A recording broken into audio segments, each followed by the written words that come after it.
A ver, sí. Muy bien, muchas gracias a todos los que saludaron. Saludos desde aquí, desde el living de mi casa, en mi departamento.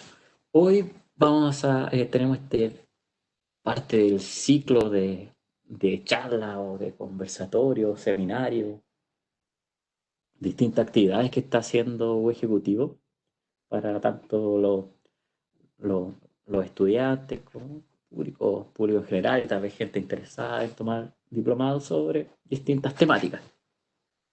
Lo que vamos a hablar hoy son principalmente de riesgos, riesgos en general. Le puse el título de riesgo emergente de los proyectos porque vamos a hablar de cosas que tal vez no ocurren tan seguido. ¿Sí? Eh, a ver, ¿qué debo hacer? Clic aquí un poquito. Entonces, siempre me gusta partir hablando de lo que no vamos a hablar. ¿Sí? Que a veces uno se hace sobre todo con los títulos, puede hacerse una idea preconcebida, entonces dejar como claro de lo que no vamos a hablar, entonces si es que eso es lo que le interesaba, se puede desconectar. También puede escuchar el resto, pero vamos a hablar de eso. Vamos a hablar de la relación riesgo y retorno, que en general se usa mucho en finanzas y en el ABC de las finanzas. Son las dos variables que se consideran cuando se toman decisiones de, de invertir o no invertir en un proyecto, por ejemplo, abandonar o no abandonar un proyecto. Estos dos factores, lo que es el riesgo y lo que es el retorno. Y para eso vamos a hablar un poco más de la noción de probabilidades para la toma de decisiones, que es un concepto que si bien todos tenemos cierta idea de qué se trata más o menos, hay varias malinterpretaciones muchas veces. Entonces vamos a dar un par de ejemplos de cosas ahí. Y entonces vamos a hablar de sucesos raros, sucesos de pocas frecuencias, pero que pueden causar graves problemas. Entonces lo vamos a linkear un poco con el tema de probabilidades y cómo se relaciona con la toma de decisiones. Vamos a hablar de elementos de riesgo en general, ya no de los que sean tan raros, pero elementos de riesgo en los que nos deberíamos fijar para no tener puntos ciegos. Esa es como la idea principal. Cuando uno hace la planificación de un proyecto y evalúa los riesgos, debería mirar cuáles son esos puntos ciegos que yo podría tener. Y por último, vamos a hablar algo de herramientas de evaluación de proyectos y le vamos a hablar sobre un programa que estamos presentando con la unidad de ejecutivos de la Facultad de Economía y Negocio. Entonces, ¿de qué nos vamos a hablar? No vamos a hablar cómo salir del COVID. Yo creo que ya han visto 300.000 diferentes presentaciones o por qué estamos todos desmotivados, motivados, estresados. Eso lo vamos a dejar un poco de lado. Vamos a tomarlo como que es un hecho de la causa. Ya el COVID ya está acá. Entonces no se va a enfocar en eso que ha sido gran parte de los seminarios que han habido en el último tiempo. De hecho, hubo uno que hicimos hace un par de meses que justamente hablaba de cómo salir de la situación o con qué cosas fijarse al momento de pasar esta, esta situación que estamos viviendo. ¿Sí? Vamos a salirnos un poquito, vamos a hablar un poco algo más general de cuáles son los riesgos de los proyectos y vamos a incluir el COVID como un ejemplo, ¿sí? No como en lo que se nos va toda la teoría. ¿Sí? Entonces, ¿de qué sí vamos a hablar? De la relación riesgo y retorno. Y aquí, de repente, les voy a hacer algunas preguntas y ojalá puedan participar en el chat para que vayan respondiendo si es que alguien quiere levantar la mano y, y decir lo que piensa al respecto también. Totalmente bienvenido. La gracia es que esto sea más dinámico, no solo una presentación en que yo estoy simplemente mirando la pantalla y creo que no hay nadie al otro lado. ¿Sí? Entonces, ¿cuál es la gracia? Pues esto me parece que bueno que nos lo estén mirando si es que les aparece eso allá arriba. Ya. Riesgo y retorno. Normalmente cuando se toman las decisiones de inversión, uno dice, estoy dispuesto a tomar más riesgo si es que hay un retorno asociado. Eso es como lo que uno habla de retorno ajustado por riesgo, muchas veces se le dice en finanzas. Pero la idea es que yo solamente voy a tomar ciertas acciones si es que el premio por correr cierto riesgo lo suficientemente valioso. Un ejemplo que me gusta dar es si yo le digo a alguno de ustedes, no sé, me imagino que la mayoría de ustedes está en sus casas, así que eh, puede que la situación para hacer el ejemplo más gráfico puede ser un poco distinto, pero asumamos que tienen un escritorio. ¿Sí? Me parece que alguien escribió algo por ahí. No, simplemente fue una señal de Webex. Eh, Tienen un escritorio y yo les digo, salte del escritorio. Y ustedes probablemente van a mirar y no voy a estar saltando. No estoy al deseo tuyo. Pero les digo, ya, te doy 10.000 pesos por saltar del escritorio. Algunos lo harán, otros no. Yo he hecho un montón de cuestiones gratis, entonces si me dicen, oye, salta al escritorio por 10 lucas, saltemos, ¿por qué no? 10 lucas fácil. Pero si le digo, imagina usted estar en una casa con segundo piso y le digo, salte del segundo piso por 10.000 pesos. Y ahí probablemente la mayoría, no sé si todos, me dirían que no, porque uno empieza a mirar los riesgos. Oye, pero es que si me tuerzo un pie, si me ya, la, por suerte las 10 lucas me cubren la visita al médico, ojalá. De ahí la radiografía ya no me la cubre. ¿Sí? Entonces, ¿qué es lo que eh, esos 10.000 pesos no son suficientes para el riesgo? Y si me quiebro algo y de hecho no puede quedar lisiado para el resto de la vida, no, estáis locos, 10 lucas no lo hago. Y si les digo, ya, salta del segundo piso por $1.000.000. El dólar está bastante alto ahora. Entonces uno empieza a mirar y dice, en realidad no es tan alto. Es un, sí. Y uno empieza a pensar en estrategia. Uno dice, si tampoco me voy a tirar de cabeza. Me tiro ahí, entonces, a lo más me tuerzo un pie y estoy un mes con yeso. Ya, sí, pero es $1.000.000. Sí, uno evalúa y dice, sí, sí, lo hago. Probablemente muchos no lo hagan y muchos otros sí.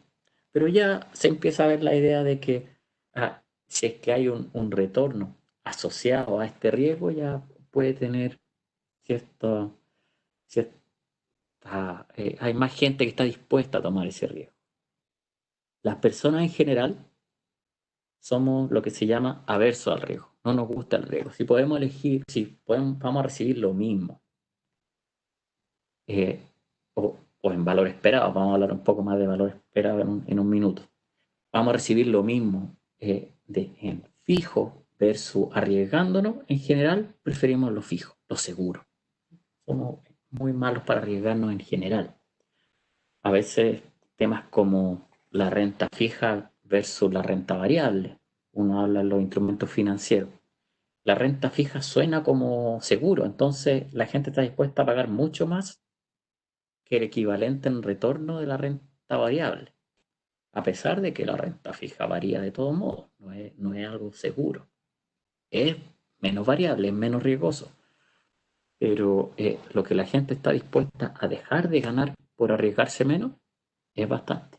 Y eso es esto varía de persona a persona, pero se han hecho estudios hasta con gente que es ludópata, que va al casino todo el tiempo y sigue apareciendo que en realidad son aversos al riesgo. No tanto como otra gente, pero sí prefieren algo seguro que estarse arriesgando. Lo que sí, ir al casino tiene un montón de otras características que lo hacen entretenido. Pero incluso esas personas son aversas al riesgo. Entonces en finanzas, ya se habla, siempre se habla de retorno ajustado por riesgo.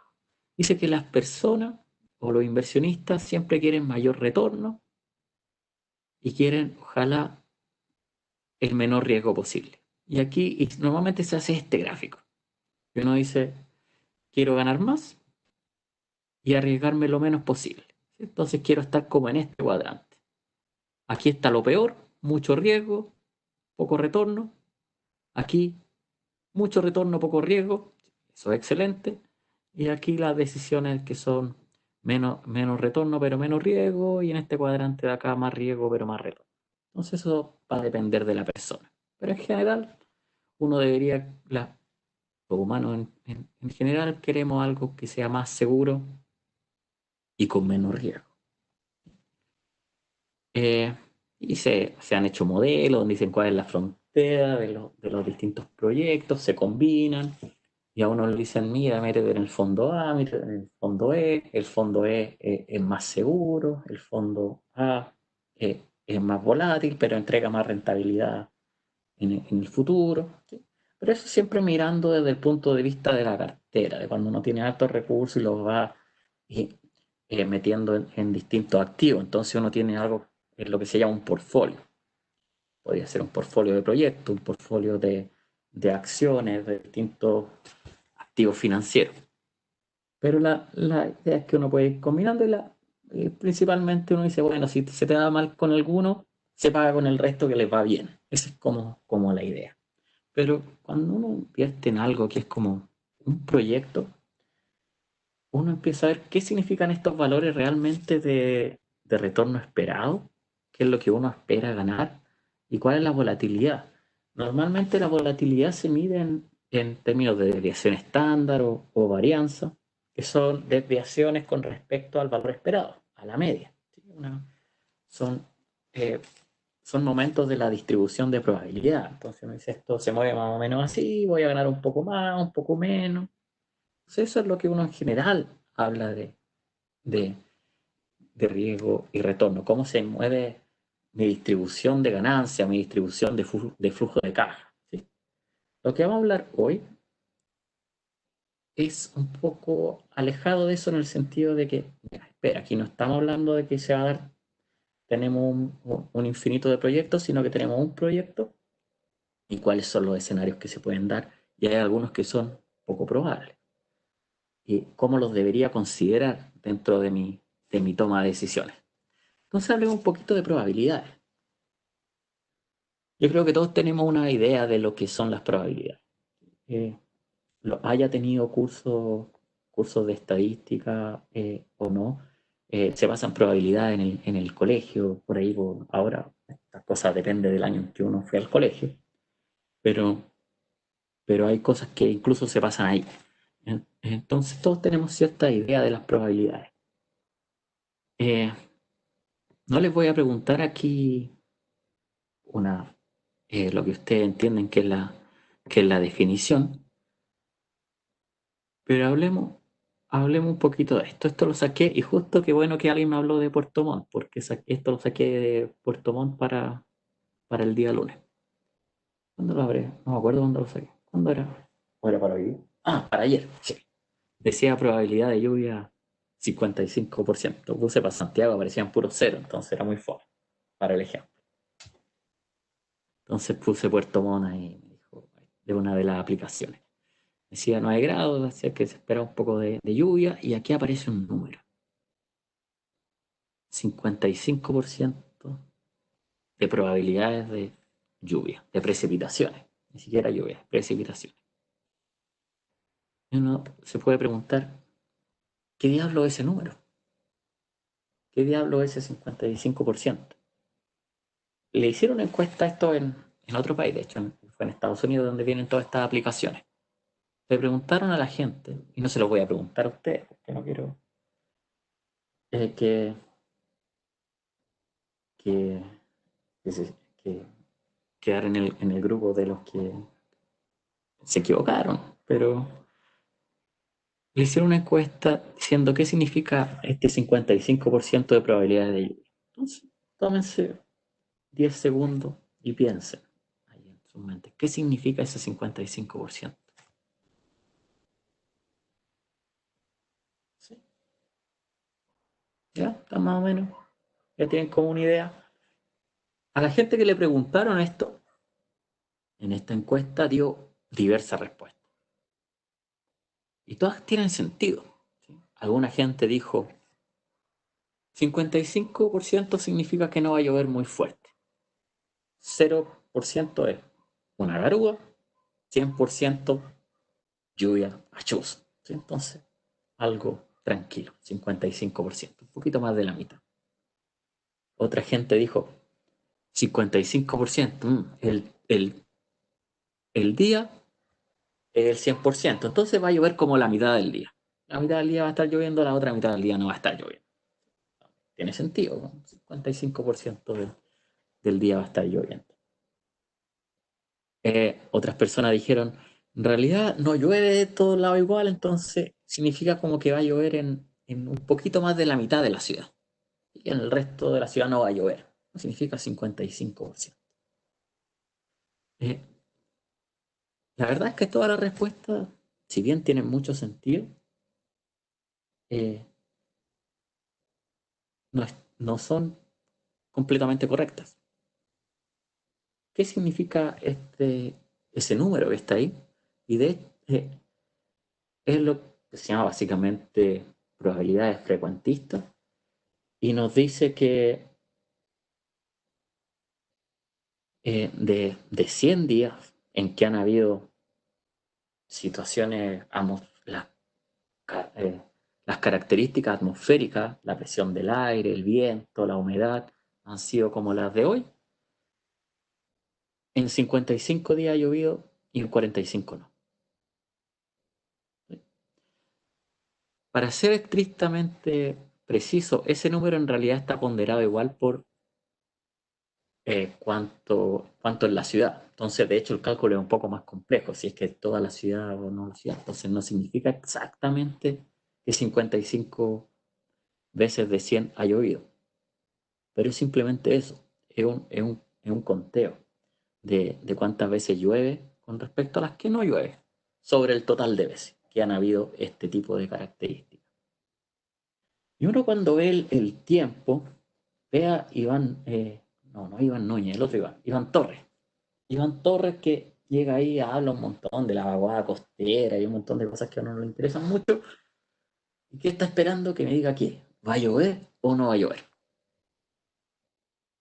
Y él dice, no, mire, es que si uno mira como a todos nuestros modelos predictivos, uno podría decir que hay 55% de probabilidades de que llueva. En este caso es Puerto Montt. Yo diría en Puerto Montt. Uno dice casi siempre llueve, pero en este caso para el día lunes, no sé si llovió. Debería haberle preguntado ahí a la persona que nos dijo que nos estaba visitando de Puerto Montt, a ver si la chuntó o no la chuntó, porque eso es lo que nos interesa. Queremos saber si queremos llevar el paraguas o no. Y a mí yo soy Iván Torres, y yo veo esto, saco mis cálculos, tenemos un tremendo modelo econométrico, y me dicen, y que me entrega como resultado una probabilidad de lluvia del 55%, y me dicen mañana va a llover o no va a llover, y yo digo, la verdad no tengo idea. No tengo idea, es casi lanzar una moneda al aire. La mitad del tiempo va a llover y la mitad del tiempo no va a llover. Pero las personas no actuamos así. Las personas nos interesa saber cuál es la certeza. ¿Va a ser o no va a ser? Nos interesa el resultado, 0 o 1. ¿Sí? Entonces estamos acostumbrados a pensar en 0 y 1, no en probabilidades. Y menos en probabilidades tan en el medio. Estamos acostumbrados a pensar, no sé, 90-10, 10-90. Entonces nos decimos, ya es muy poco probable que pase algo. Pero ¿me llevo el paraguas o no me llevo el paraguas? Con esto básicamente depende de dos cosas. ¿Me molesta más mojarme porque no anduve con paraguas y llovió? ¿O me molesta más andar con el paraguas y que no llovió y pienso que toda la gente me anda mirando porque anduve con paraguas? En realidad nadie me mira, pero uno piensa que a uno lo mira. ¿Sí? Pero no dice nada más. Estas probabilidades frecuentistas están pensadas en cuando cosas se repiten mucho, se repiten durante el tiempo. Entonces, si usted no sale nunca con paraguas en situaciones similares a esta, el 55% de las veces se va a mojar y el 45% no se va a mojar. Pero sobre lo que va a pasar mañana con la lluvia, en realidad no podemos decir mucho. Entonces aquí viene el tema del valor esperado, que probablemente lo han escuchado muchas veces, y en el gráfico anterior estaba acá, en el valor esperado de los retornos, sería acá, cuánto voy a ganar de la inversión. El retorno es la ganancia sobre la inversión. Entonces, ¿qué es este valor esperado? Valor esperado es un promedio ponderado entre los distintos resultados que pueden haber y sus probabilidades de ocurrencia. Pero el nombre valor esperado a veces lleva a mucha confusión. ¿Por qué? Por ejemplo, a veces se dice el número más probable o el valor más probable que exista o el que más se repite o un montón de distintas definiciones que en realidad no corresponden a lo que realmente es un valor esperado que está en ese gráfico que uno hace de distribución de los retornos. Entonces pongamos un ejemplo de un dado. Esto tal vez sí me pueden ayudar a responder. Si yo les digo, un dado tiene 6 caras, un número por cada cara, y yo lanzo el dado, y a mí me interesa que me aparezca 4. Digo, ¿cuál es la probabilidad de que me salga 4 cuando lanzo el dado? No sé si todos sepan la respuesta, pero me imagino que más de alguno puede saber. Roberto nos dice un sexto. ¿Sí? Justamente, totalmente lo correcto. Significa que de todas las caras hay solo una que tiene un 4 y el total de posibilidades son 6. Entonces, un resultado sobre 6, un sexto de probabilidad. E igual para que dijera cuál es la probabilidad de que me salga 5, de que me salga 3, de que me salga 2. Para todos es un sexto. Si dijera cuál es la probabilidad de que me saliera un número par, entonces que me saliera 2, 4 o 6, ¿cuál sería esa probabilidad? Casi, muy rápido. Fue muy rápido, Roberto. Nos puede salir 2, 4 o 6. Entonces tenemos tres resultados que nos sirven, tres resultados que nos cuentan como válidos y tenemos 6 posibles resultados. Entonces 3 dividido por 6. Eso es un medio. ¿Sí? Esa es la probabilidad de que nos salga un número par. Igual a que nos salga un número impar. Entonces esas son probabilidades, esas las entendemos fácil. O no sé si tan fácil, si no lo han visto, pero es la idea. Ahora sí, ¿cuál es el valor esperado del lanzamiento del dado?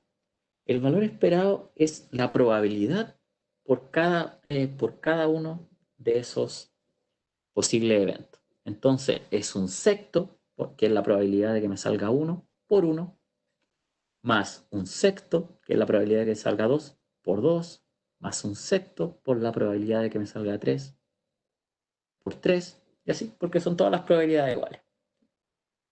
Entonces podemos sacar un sexto para afuera, tenemos 1 más 2 más 3 más 4 más 5 más 6, y eso lo dividimos por 6, y por obra de magia nos da 3,5. Ustedes lo pueden calcular en sus casas si fui muy rápido, pero esa es la idea. Voy a poner aquí, básicamente lo voy a anotar aquí en el chat. 1 más 2 más 3 más 4 más 5 más 6 dividido 6. Pero son 10, 15. Esos son los resultados. Pero son 10, 20, 21. 21 partido por 6 es lo mismo que 7 partido por 2 es 3,5. Entonces, el valor esperado del lanzamiento de un dado es ese número que está ahí, 3,5. Y entonces hablemos ahora un poquito de probabilidades. ¿Cuál es la probabilidad de que yo cuando lance el dado me salga 3,5?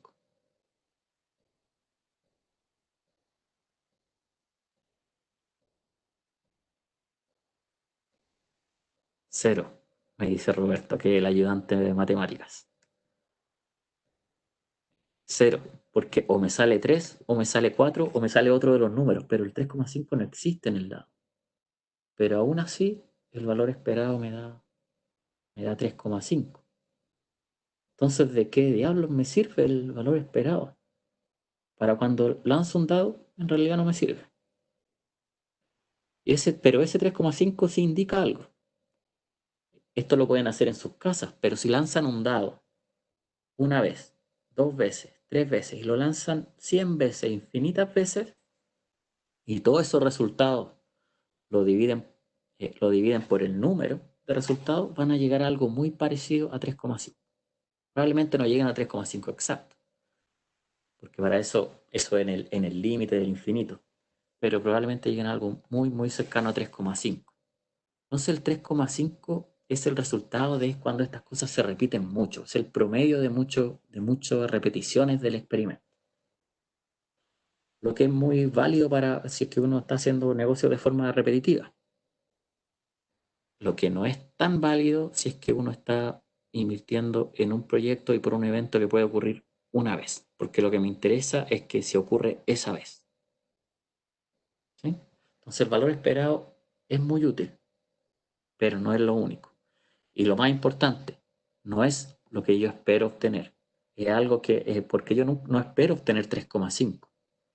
Si yo promedio todo lo que obtendría repitiendo este negocio muchas veces, llegaría a un promedio de 3,5. Pero yo nunca voy a obtener en alguno de esas veces que realizo el negocio, voy a obtener 3,5. ¿Sí? Puede que esto sea un poco enredado, pero esa es la gracia. No. Eh, gracia es mostrar un poco a veces los nombres pueden causar ciertas disonancias cognitivas, en el sentido de que el nombre lo lleva a uno a pensar cierta cosa, a tener cierta idea. Probablemente la mayoría de ustedes aquí no, pero algunos sí. Entonces, hay que ser consciente de qué significa probabilidad en realidad y qué significa la probabilidad de que me ocurra cierto evento. Yo les quería, entonces hablemos no de, sabemos de eventos que tenían una probabilidad de un sexto. Hablemos de cosas con poca frecuencia, como la que estamos viendo ahora.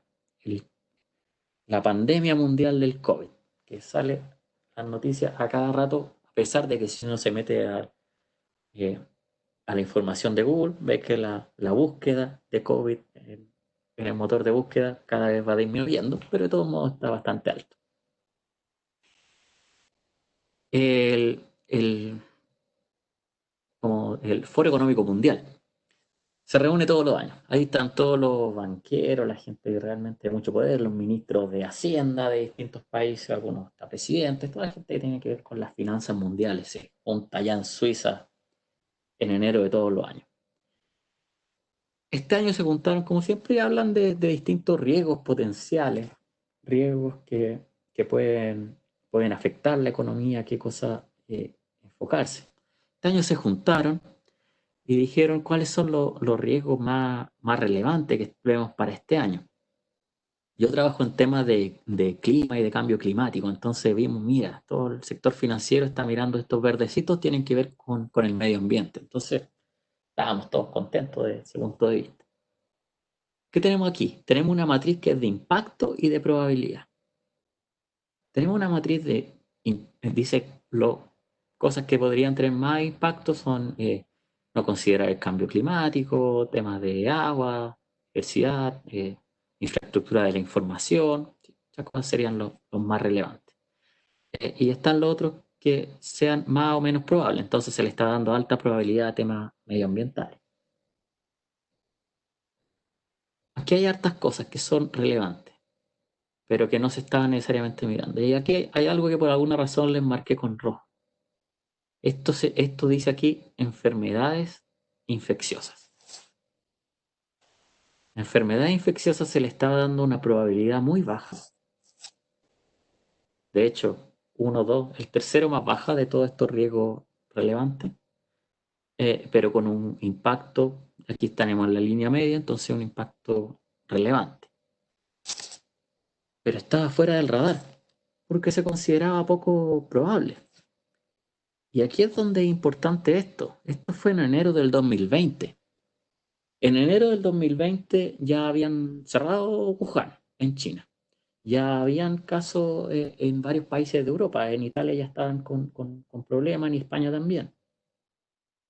Y aún así, estas personas reunida en Suiza, ahí al lado, lo consideraban como algo poco probable. Yo en enero estaba atando una charla, por no decir que son estos tipos que viven fuera de la estratosfera, o también habíamos visto las noticias y todo, pero estaba haciendo otra charla que era cómo afectaba la incertidumbre debido al estallido social en las distintas empresas y en los proyectos. No estábamos hablando de esto. Y ya estaba la escoba en varios lados. Y le seguíamos dando una probabilidad muy, muy baja. ¿Sí? Porque es un evento poco frecuente. Entonces uno como que lo ignora. Sabe que existe, pero lo ignora. Y eso es lo que ustedes se tienen que fijar cuando ven un proyecto. No basta con identificarlo, sino que también hay que tener claro algún plan de acción en caso de que se ejecute, de que se manifieste el riesgo. Un caso de un lugar que estaba muy bien preparado, Estados Unidos estaba muy bien preparado, el mejor país del mundo en preparación en caso de una pandemia. Pero la autoridad allá no lo tomaron con eh, no quiero decirle seriedad, pero eh, y le está costando bastante caro a pesar de haber estado preparado y tener buenos programas, ¿sí? Entonces son varias cosas. Considerar los riesgos que pueden ocurrir y no porque sean poco probables, cuando están ocurriendo, seguir pensando que son poco probables. ¿Sí? Uno debería actualizar su pensamiento sobre cosas que pueden ocurrir o no. No siempre pensar en el promedio histórico. Eh, por ejemplo, aquí en Chile tenemos muchos terremotos, ¿cierto? Entonces no construimos una casa, nadie sabe cuándo va a ocurrir el terremoto, simplemente sabemos, no sabemos cuándo, pero va a ocurrir. ¿Sí? Entonces construimos una casa pensando en que cuando ocurra un terremoto no se caiga. Ojalá, a veces se caen igual, pero que ojalá no se caiga. Por lo menos considerarlo, a pesar de que mañana o el próximo año, en los próximos 20 años, tal vez no haya un terremoto en mi área. ¿Sí? Entonces uno tiene que tomarlo en consideración, aunque sean poco frecuentes porque son muy disruptivos. Entonces hablemos de otro ejemplo de, de proyecto. Y un concepto que les quería hablar en general, ya saliéndonos de este tema de la pandemia, que es un poco extremo, problemas que suelen enfrentar muchas veces los distintos proyectos. Y una buena forma de mirar los distintos proyectos, viendo el término que probablemente algunos de ustedes ya lo han visto, que se llama stakeholders. ¿Hay alguno de ustedes que pueda decir qué significa stakeholder en sencillo, en corto? Lo he escuchado por ahí. Jorge parece que abrió el micrófono si no quiere responder. O parece que fue solo un accidente del micrófono. Ahora sí, Ahí ahora sí. sí. Sí, sí, sí. Hola, Carol, y a todos los presentes. Me presento Jorge Robles por acá de La Serena. Mira, Stakeholder yo lo tengo como conocimiento como parte de un equipo de proyectos basado en metodologías ágiles. Y para mí, stakeholders son personas de interés que agregan valor a un proyecto a razón de su conocimiento, experiencia o especialidad, que entregan conocimientos extra para el armado de un proyecto. Muchas gracias, Jorge. Fueron los segundos que te dieron de micrófono. Los segundos de silencio. Sí, muchas gracias. Sabemos que es situación compleja estar con niños en estas situaciones. Muchas gracias. Justamente, y la dirección más directa, la traducción más directa que se usa normalmente es grupo de interés. ¿Sí? Que como stake es como que tengo un stake en algo, tengo un interés en cierta cosa. Hay una sola parte que tal vez de mi definición de stakeholders cambia un poco. No necesariamente tienen que agregar valor. Pueden restarlo o simplemente están fuera de la empresa. Cuando estaba hablando en términos de los que suman al proyecto, ese es un tipo de stakeholder, uno muy, muy relevante, que son las personas involucradas que pueden justamente agregar más conocimiento, que es como nos decía. Pero es un concepto en general mucho más amplio. Entonces aquí tengo como un dibujito de distintos ejemplos de stakeholders, pero lo pueden ver en distintos libros, distintas presentaciones y le van a mostrar distintos. Pero es todos los que tengan cierto interés en la empresa, o en la organización, puede ser no necesariamente una empresa. Entonces están, por ejemplo, los dueños que les importan, los acreedores que nos deben, los reguladores, importante el gobierno, los clientes que son los que nos compran los productos, nos demandan las cosas, los trabajadores que están más desde el punto de vista de lo que nos decía eh, Jorge, y trabajadores también desde el punto de vista de administradores o directorios, los proveedores, la comunidad y la sociedad. ¿Sí? Y tal vez hacer una pequeña distinción en lo que es sociedad y comunidad. Comunidad son como los vecinos, los que están más cerca. Y sociedad es todo. Uno puede hablar hasta de la sociedad global, pero uno puede hablar de la región, del país. Entonces, cada uno de estos me genera tanto oportunidades como me puede representar riesgos. Y hay una cosa, tomándome de lo que dijo Jorge, normalmente uno tiende a mirar estos dibujitos, a mí me gusta hacerlo así, con dos flechas, con doble flecha. A veces se habla de se puede decir cómo nosotros, a los que nosotros impactamos como empresa, cómo impactamos a los clientes, ¿sí? Los impactamos a través de darle eh, productos de buena calidad, los impactamos a través de darle servicio de postventa, los impactamos de distintas formas. Pero también es cómo nos impactan los clientes a nosotros. Hay gente que lo define así, el término stakeholder. Son todos los que pueden tener cierto impacto en la organización. Entonces, ¿cómo nos impactan los clientes? Claramente son los que nos compran y se inventan, no podemos hacer mucho, como hay muchas empresas justamente en problemas porque han tenido disrupción en su relación con los clientes, ¿sí? No pueden vender.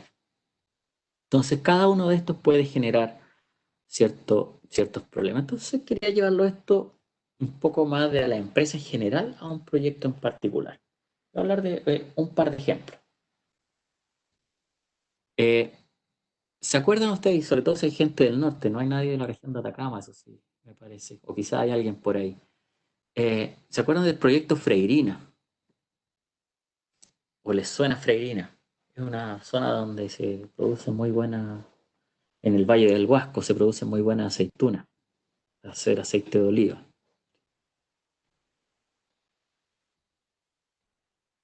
¿Les suena algo el caso Freirina? ¿No? Se llamó el caso Freirina. Por el caso de los chanchos, ¿no? El caso de los chanchos, justamente. Justamente el caso de los chanchos. Ahí, ¿qué pasó? Puso una empresa, que no la voy a nombrar, puso una planta faenadora de cerdos. Una planta faenadora de cerdos en esta localidad o ciudad, metrópoli, no quiero decir nada que afecte a alguien, pero es una localidad con una planta. Yo hablaba, justo conocí a alguien que trabajaba para la empresa cuando estaba haciendo el doctorado, le estaba haciendo su doctorado en chanchos, agroindustria, pero básicamente él justamente se dedicaba a este tema. Y me hablaba de que la planta en realidad era a nivel internacional técnicamente excelente, muy, muy, muy buena. Pero hay un problema con los chanchos, que los chanchos son hediondos. Y, y por muy buena que sea, siempre va a haber ciertos olores. A nadie le dicen chancho como un halago. A menos que le digan como mi chanchito, cosas así, es más cariño, pero a un chancho, cuando uno le dicen chancho es porque algo no es bueno. Los chanchos son supuestamente sucios y hediondos. A pesar de que se ha demostrado que son súper inteligentes, son muy fieles, lo que quieran, pero son hediondos. ¿Sí?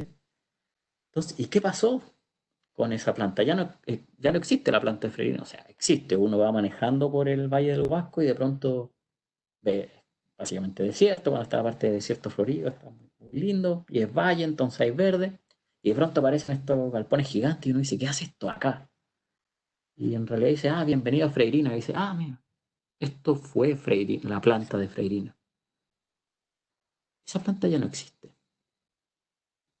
¿Y por qué no existe? ¿Por los olores o porque algo pasó con los olores?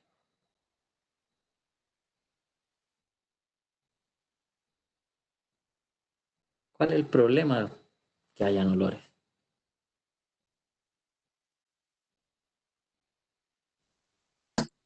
¿Puede ser un problema sanitario? ¿Un problema sanitario en qué sentido? ¿Enfermedad? ¿Enfermedad de la población que está alrededor de la planta? Exactamente, se metió el regulador, ¿cierto? Se metió el gobierno con senadores, como bien nos decía. Pero si ustedes ven en la noticia, la norma de olores salió hace menos de un mes. No había ninguna norma, ninguna regulación que dijera nada relacionado con los olores en Chile. Y de hecho, cuando salió en el diario oficial, salió "No queremos otro freirino", porque era totalmente legal. No había ninguna norma de salubridad ni nada relacionado a los olores. Y, y de hecho, y cuando la cerraron fue un tema importante para la localidad, porque traía mucho empleo. Hablaron con el alcalde, y el alcalde totalmente de acuerdo con que estuviera, y después cambió de alcalde tal vez, no sé, pero, pero mucha gente sí la quería porque traía progreso, pero también traía olores. ¿Sí? Ahí hubo lo que se llama un trabajo, no lo que se llama, como yo lo veo, un trabajo muy malo con la comunidad. ¿Sí?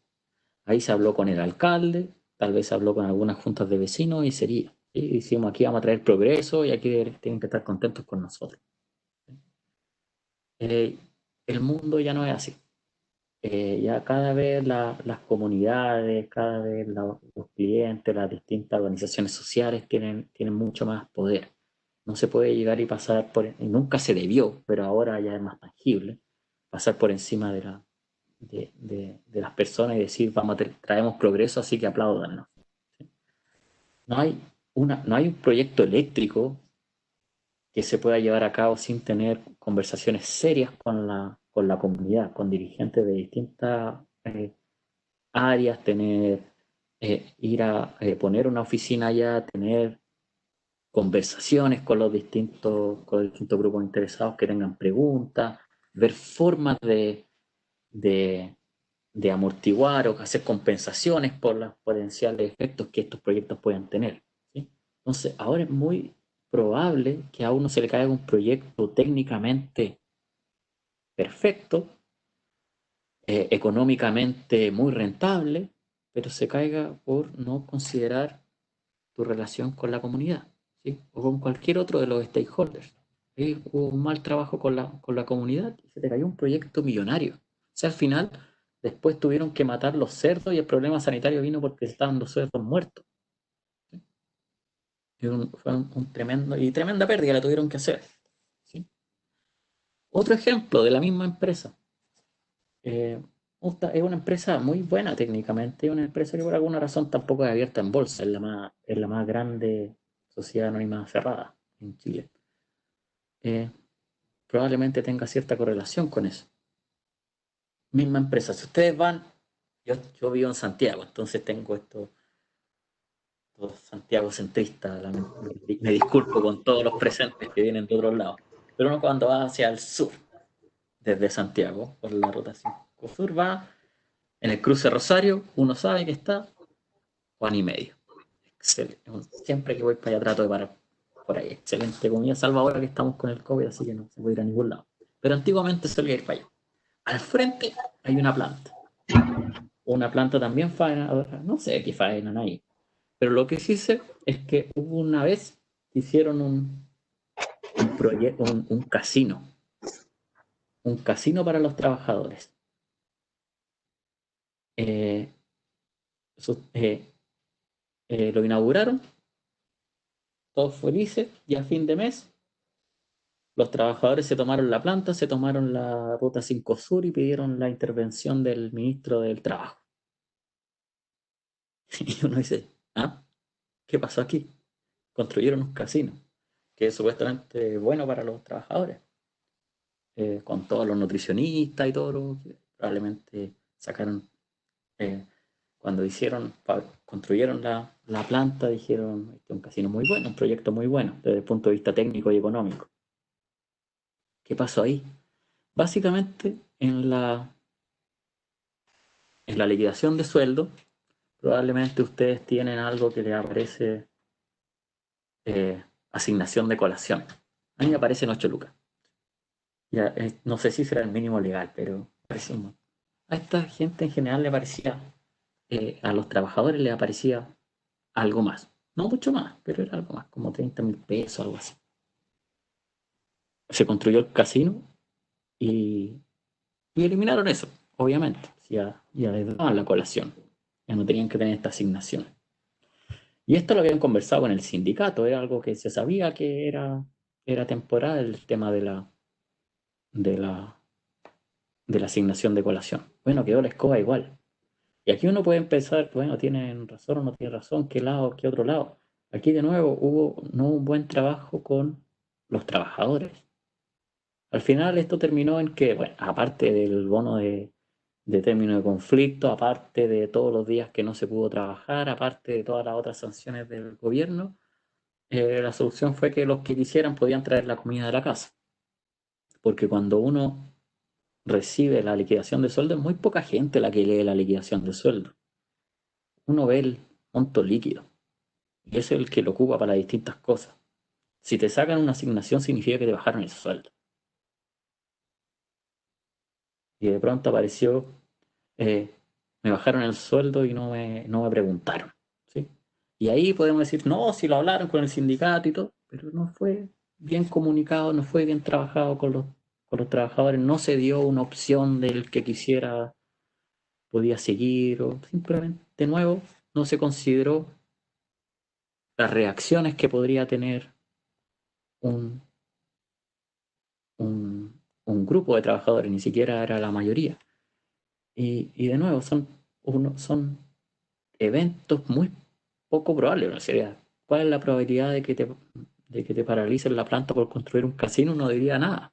Pero tiene que fijarse en este tipo de reacciones que puede generar.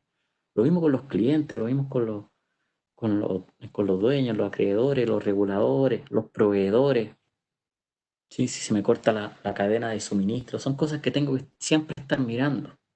¿Cuáles son los potenciales conflictos que se pueden generar? Y tengo que conversarlo antes, y tengo que tener planes de acción en cualquiera de estos casos, que no nos pille desprevenido. Y cuando estas cosas empiezan a explotar, no seguir pensando que la probabilidad de ocurrencia es 0,5%, porque si empieza a explotar, ya la probabilidad aumenta. No seguir pensando en el valor esperado, porque el valor esperado es un promedio de todas las veces. Aquí no estamos en todas las veces, estamos en esta vez. Y esta vez le tenemos que poner atención. ¿Sí? Entonces, para ir cerrando esto, me dijeron una hora nomás. Y la idea era tener un poquito más de espacio para conversar un poco. Me puedo quedar un rato más si es que así lo quieren. En el parte de lo que cuando uno toma decisiones desde el punto de vista de negocio, de proyecto, uno tiene dos tipos de decisiones, ¿cierto? Como que si lleva a cabo un proyecto o no, o si discriminar entre distintos proyectos alternativos. Uno tiene varias opciones y elige esta o esta otra. Normalmente uno ve el riesgo y el potencial, el potencial de rentabilidad. ¿Sí? O si llevarlo a cabo o no llevarlo a cabo, si es que es buena o no es buena opción. A veces uno cuando habla de riesgo o retorno ajustado por riesgo, tal vez un caso medio extraño, pero estamos hablando de casos extraños hoy día. Y si ahora me contaba de un país que fue ocupado por la Unión Soviética después de la Segunda Guerra Mundial, me decía, oye, hay un edificio patrimonial muy lindo, que estaba como pero que fue ocupado por la KGB durante esa época. Entonces ahí está como el Museo de la Tortura. Y ese lo están vendiendo. Y como que nadie lo quiere comprar. Me decía, es que nadie lo quiere comprar porque por toda la historia que tiene y cosas malas. Digo, no es que nadie lo quiera comprar por eso, es que está caro. Dice, ¿cómo que está caro si está en muy buena ubicación y todo eso? Digo, sí, pero si te lo venden en 1.000.000 de pesos, ¿lo comprarías? Es lo más probable que sí. Entonces, normalmente aquí uno no ve cosas de que sean buenas o malas, sino barata o cara. Así es como se toman las decisiones. Si uno espera una rentabilidad asociada relativamente alta. Y hay riesgos que vienen cada vez más fuertes. Uno ve, si alguien me ofrece una termoeléctrica, probablemente por muy barata que me la vendan, no la vaya a comprar. Capaz que me quede con tremendo pasivo ambiental, porque estamos sacando el carbón de la economía. Estamos, y hay un montón de regulaciones que se pueden venir que uno tiene que considerarlo.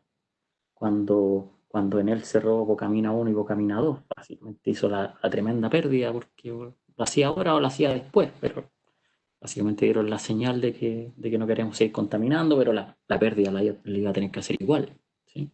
A pesar de que la compró pensando que esto iba a generar mucho flujo futuro. Entonces hay que ir considerando las tendencias. Uno ve de nuevo el tema de las carnes.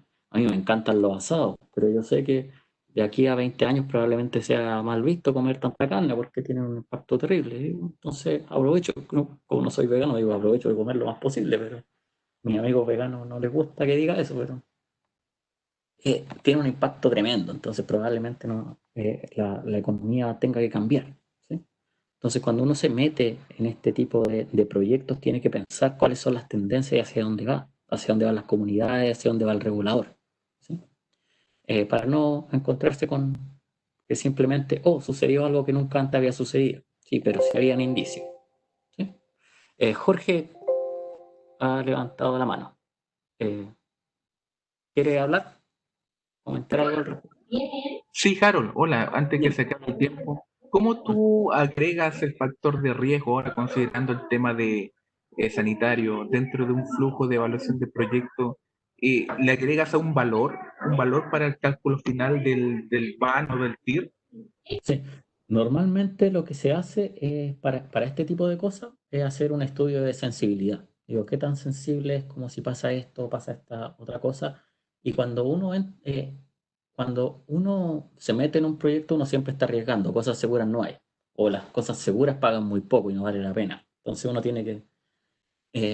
termina invirtiendo, no, pero lo que sí tiene que tener claro los distintos riesgos, poner distintos escenarios. Entonces, en eso más que mirar la distribución, pensar en qué pasa si es que pasa uno de estos eventos más catastróficos, cuál es la pérdida, ¿sí? Porque a pesar de que sea una sola vez, tal vez me convenga modificar algo del proyecto para justamente para modificar la pérdida que se puede ocurrir en esos casos. Por ejemplo, si eh, eh, tengo problemas que pueda tener mayor sequía o que tenga, al revés, que tenga aluviones, como ese tipo de cosas, es que tal vez debería ir creando barreras mitigadoras o comprar seguros. ¿Sí? Ahí uno también ve muchas veces el tema de los seguros. Uno dice, oye, no ocupé el seguro, fue puro gasto de plata. Sí, pero qué bueno que no se me quemó la casa. Yo tengo un seguro contra incendio. Uno tiene que siempre considerarlo, si no ocurre el evento malo, no es que sea plata perdida lo del seguro. Lo hice pensando en de que algo podría haber ocurrido y qué bueno que no ocurrió. Pero si hubiera ocurrido, estaba protegido. ¿Sí? Entonces, hay varias cosas que se pueden, no solamente al calcular el BAN, como decías tú, sino que al momento de planificar el proyecto, decir, mira, aquí tengo un punto flaco que puede realmente hacer que se me caiga el proyecto. Entonces, ver cuáles sean la- las potencialidades y a veces cubrirse es demasiado caro y uno decide asumir el riesgo. Lo importante es tener claro el riesgo. Eso es gestionarlo, no eliminarlo. Que eliminar riesgo uno se queda sin rentabilidad. Pero sí estar claro de las distintas posibilidades, más que probabilidades a veces, posibilidades.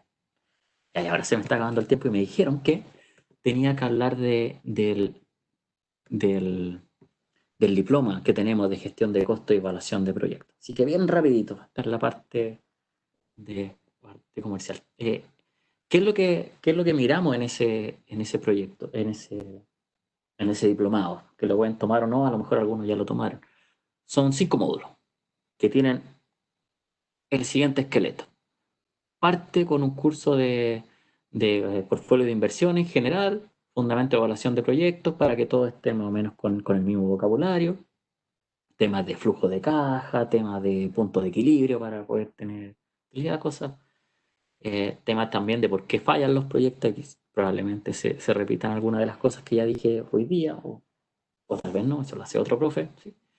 Y eso entonces parte con eso y termina con otro que es de evaluación de proyectos, donde van metiendo temas de eh, costo de capital, ¿sí? Más herramientas de Vanitir, cómo se financian todos estos proyectos, distintos modelos de valoración y principalmente con hartos casos prácticos de evaluación de tal vez de un proyecto probablemente tal y también a nivel de empresa. Ese es el esqueleto. Esos dos son 3 módulos, que son uno y son dos. Y tenemos esto, no, en realidad son 3, son 4, son 2 y 2.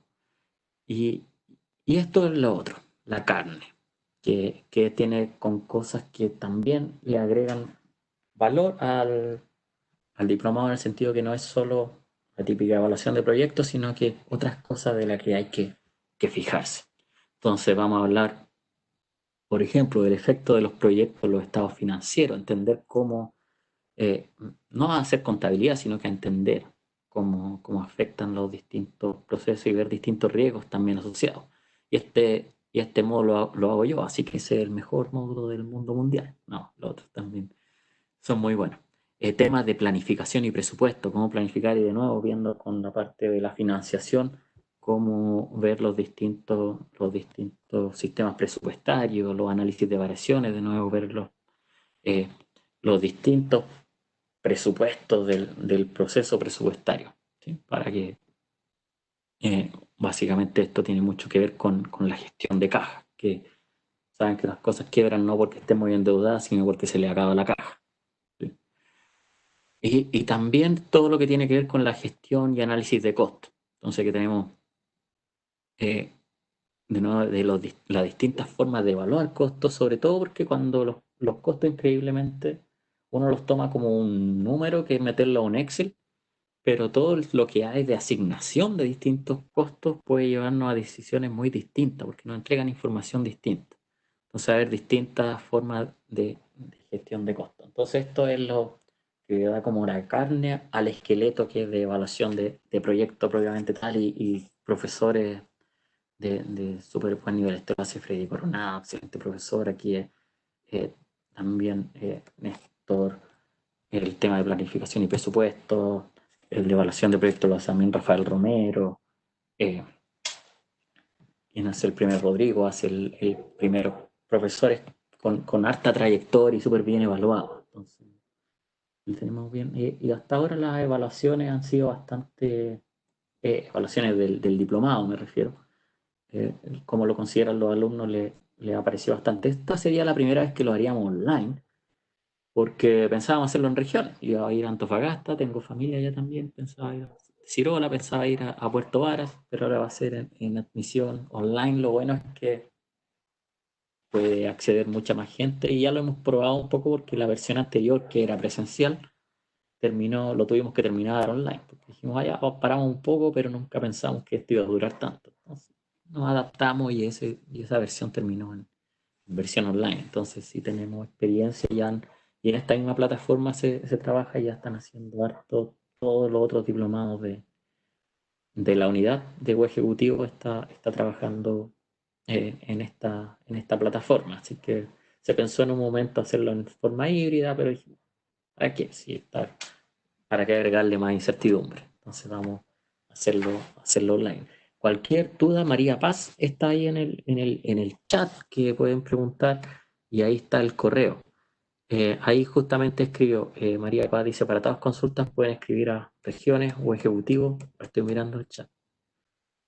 Alguien, valor y duración, si esos valores no los conozco, yo creo que es extremadamente barato, una ganga, su diplomado en mi sueldo. Así que, diciendo, parte el 4 de septiembre. Y cualquier cosa, ahí alguien dijo el nombre de la empresa, que yo no lo había querido comentar, pero eso, y cualquier cosa, ahí me avisa, me pueden buscar en la página web del, de la facultad, me mandan correos con dudas, lo que sea. Yo soy el director académico del diplomado, entonces vemos todo el tema de contenido, todo el tema administrativo lo ve justamente a través de María Paz, ¿sí? Y eso, pues ya me pasé de la hora. Traté de no pasarme, pero igual me pasé. Bueno, igual partimos un poquito después. Si tienen más dudas, pregúntenme. Mi correo es como harold.lopez@fen.chile.cl. Lo pueden buscar en la página web. Y eso, pues, vemos que algo le haya parecido interesante lo que se presentó hoy día. Veremos qué otro tema podemos presentar en, en, en las siguientes versiones, o si se le ocurre algún tema que podemos presentar. Tenemos hartos profesores también, no solo yo, que tal vez algo que les pareció interesante, pero que lo pasamos muy por encima. Tal vez puede ser una idea de otra reunión. Y eso, gracias Pablo por tu comentario y que estén súper. Pues, y María Paz ahí es excelente respondiendo, no está con el micrófono abierto porque también eh, tiene deberes paternales, maternales.